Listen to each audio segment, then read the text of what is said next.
Heads up semuanya, masih di channel QWERTY Komputer, masih dengan gue Chen. Di video-video sebelumnya ada beberapa viewer yang nanya untuk rekomendasi IEM atau in-ear monitor. Dan kebetulan di sini gue dikirimin dari Rexus, yaitu Rexus EZ3. Gue akan bahas untuk earphone ini di video kali ini. Jadi buat kalian yang baru pertama kali ke channel ini, mungkin jangan lupa klik tombol subscribe-nya dulu dan aktifkan tombol lonceng supaya kalian nggak akan ketinggalan untuk konten-konten yang nantinya akan gue upload. Dan juga mungkin jangan lupa untuk cek gue biasanya sering live streaming di hari Minggu sekitaran jam 12 sampai jam 1 siang waktu Indonesia Barat, biar kalian bisa join untuk nanya-nanya. Dan gue akan coba jawab sebisa gue semua pertanyaan-pertanyaan kalian. Dan oke, nggak usah lama-lama lagi, gue akan bahas langsung untuk Rexus EZ3-nya. Untuk packingan dari Rexus EZ3 nggak ada yang spesial menurut gue, simple aja. Dan di dalam packingannya kalian bisa dapat satu unit earphone-nya, kemudian ada 3 ukuran ear tips-nya yang bisa kalian ganti sendiri. Kemudian ada juga satu hard case pouch, dan ini berguna banget buat kalian yang mungkin mau bawa headsetnya, biar supaya kabelnya nggak gampang kusut, bisa kalian simpan di dalam hard case pouch-nya. Nah, untuk spesifikasi teknis dari earphone ini menggunakan driver berukuran diameter 10 mm dan rentang frekuensinya ada di angka 20 Hz sampai 20 kHz. Sensitivitasnya ada di angka kurang lebih 98 desibel dengan tahanan 16 ohm. Mikrofonnya omnidirectional, serta kabelnya sendiri ini ada di ukuran panjang 1,2 meter dan earphone ini punya interface USB Type-C. Karena earphone ini menggunakan interface USB Type-C, jadi ini otomatis bisa kalian pakai di smartphone kalian ataupun mungkin di laptop kalian yang udah punya colokan USB Type-C atau juga mungkin di PC kalian. Cuman sayangnya karena kabelnya cuma 1,2 meter, menurut gua ini agak kurang pas kalau misalnya ingin kalian pakai di PC ya. Tapi kalau untuk laptop dan smartphone ini nggak ada masalah, panjang kabelnya menurut gua ini udah cukup pas. Nah, kalau untuk desain dari earphone-nya sendiri, ini mengadopsi desain dari hearing aid ya, atau alat bantu dengar. Jadi modelnya simple aja kayak gini, kemudian ear tip-nya juga ini agak membengkok ke bagian dalam dari lubang telinga kita. Dan untuk desain dari earphone ini sendiri, ini punya 3 pilihan warna. Rexus kasih pilihan warna merah, putih, kemudian hitam, tapi di sini gua dapetnya yang merah. Nah, kemudian pada bagian kabel juga ini ada controller untuk audio dan mikrofonnya. Jadi ada volume up, volume down, dan tombol mute dari mikrofonnya. Kemudian mikrofonnya juga ditempatkan pada audio dongle-nya ini, tapi di sisi belakang ya. Untuk earphone ini juga pada bagian sisi luar dari ear tip-nya ini ada magnet. Jadi kalau misalnya nggak kalian pakai, kalian bisa tinggal gantung aja earphone ini dan tinggal dilepas, nanti dia akan nempel sendiri. Jadi ini lumayan oke kalau misalnya kalian ingin lepas di bagian leher, jadi dia nggak akan jatuh. Dan kemudian untuk dari bagian kabelnya sendiri, kalau menurut gua ini bisa dibilang cukup tipis ya. Jadi mungkin bisa berhati-hati kalau misalnya lagi kalian pakai, jangan nanti ada tarikan yang berlebihan, karena menurut gue ini gampang putus.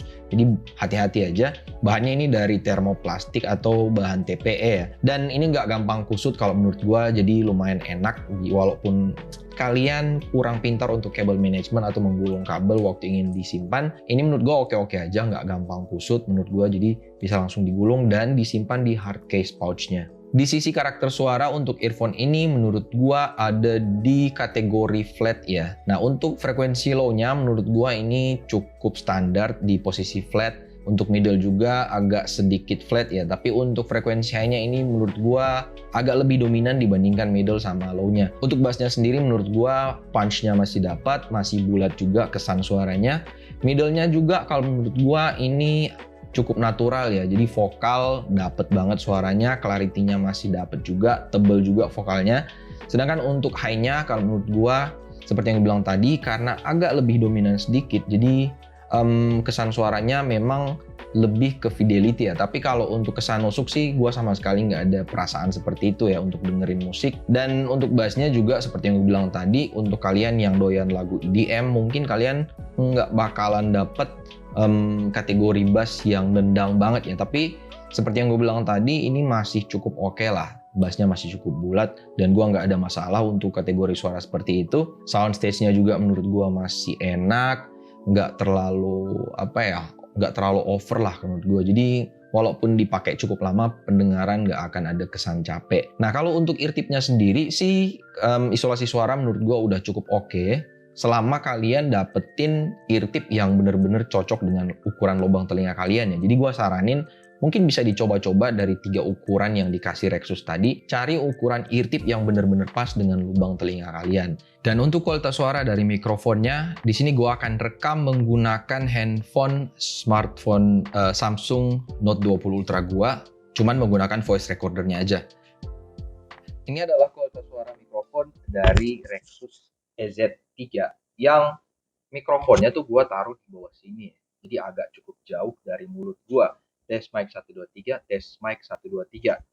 Dan ini adalah kualitas suara mikrofon dari Rexus EZ3 yang mikrofonnya gue taruh lebih agak deket ke mulut. Silahkan kalian nilai sendiri seperti apa. Tes mic 123, tes mic 123. Kalau menurut gue, dia masih cukup bisa mempick up suaranya walaupun di bagian bawah sini. Tapi memang akan lebih baik kalau mikrofonnya lebih dekat ke mulut ya. Jadi ya mungkin kalian bisa akalin kayak apa. Silahkan kalian tulis aja di kolom komentar di bawah menurut kalian kualitas mikrofon dari Rexus EZ3 seperti apa. Tes mic 123. Dan untuk testimoni gua untuk Rexus EZ3, nah kalau menurut gua dari sisi penggunaannya sih, dari sisi kenyamanan, kalau menurut gua nggak ada komplain sama sekali. Gua udah cukup nyaman walaupun dipakai mungkin lumayan lama ya. Gua sama sekali nggak ada kesan capek atau kesan nusuk di bagian telinga gua. Tapi mungkin selama kalian bisa dapat ukuran ear tip yang pas dengan lubang telinga kalian ya. Jadi gue saranin bener-bener dicobain 3 ear tipnya. Cari bener-bener yang pas biar waktu dipakai itu isolasi suaranya bener-bener bagus. Sama nggak cukup sakit juga di lubang telinga. Dan kalau misalnya mau nanya apakah cukup oke dipakai buat gym, menurut gue ini cukup oke karena walaupun gue goyang kayak gini, dia udah cukup aman lah, nggak bakalan jatuh. Dan kualitas suaranya juga menurut gue udah cukup decent. Apalagi earphone ini cuma dijual dengan harga 80. Bentar gue coba nyontek dulu di Shopee dari Rexusnya sendiri. Ya, per hari ini dijual dengan harga 89.000. Jadi nggak nyampe 100.000 ya. 90.000 pun kalian bayar masih dapat kembalian 1.000. Jadi masih cukup murah lah menurut gua dan masih cukup worth it. Tapi walaupun begitu kualitas suaranya udah enak menurut gua.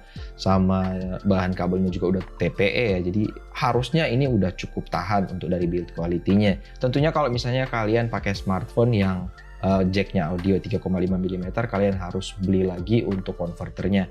Dan ya mungkin bisa gue bilang untuk earphone ini target pasarnya tuh lebih ke penggunaan multimedia di smartphone ya. Jadi bukan untuk earphone gaming ataupun earphone yang bisa kalian pakai main game di PC karena kabelnya yang tadi gue bilang kurang cukup panjang dan koneksinya juga cuma Type-C. Ya, jadi gue saranin mungkin ini lebih ke penggunaan untuk smartphone. Tapi sekali lagi kembali ke preferensi kalian masing-masing. Dan kalau misalnya penjelasan gue dari produk ini ada yang kurang jelas atau mungkin kurang, kalian bisa tanya aja langsung di kolom komentar di bawah. Gue akan coba jawab sebisa gue. Atau mungkin jangan lupa join live streaming gue supaya kalian bisa nanya-nanya lebih banyak lagi. Dan jangan lupa juga follow dari sosial media gue dan Discord server dari QWERTY Komputer. Nah, yang terakhir seperti biasanya, kalau misalnya kalian suka video ini jangan lupa klik tombol like-nya, subscribe juga kalau misalnya belum, dan aktifkan tombol lonceng supaya kalian gak akan ketinggalan video-video baru dari gue yang akan datang. Dan ya mungkin sampai di sini aja video kali ini. Nggak banyak yang bisa gue jelasin, singkat aja. Sampai jumpa dan thank you.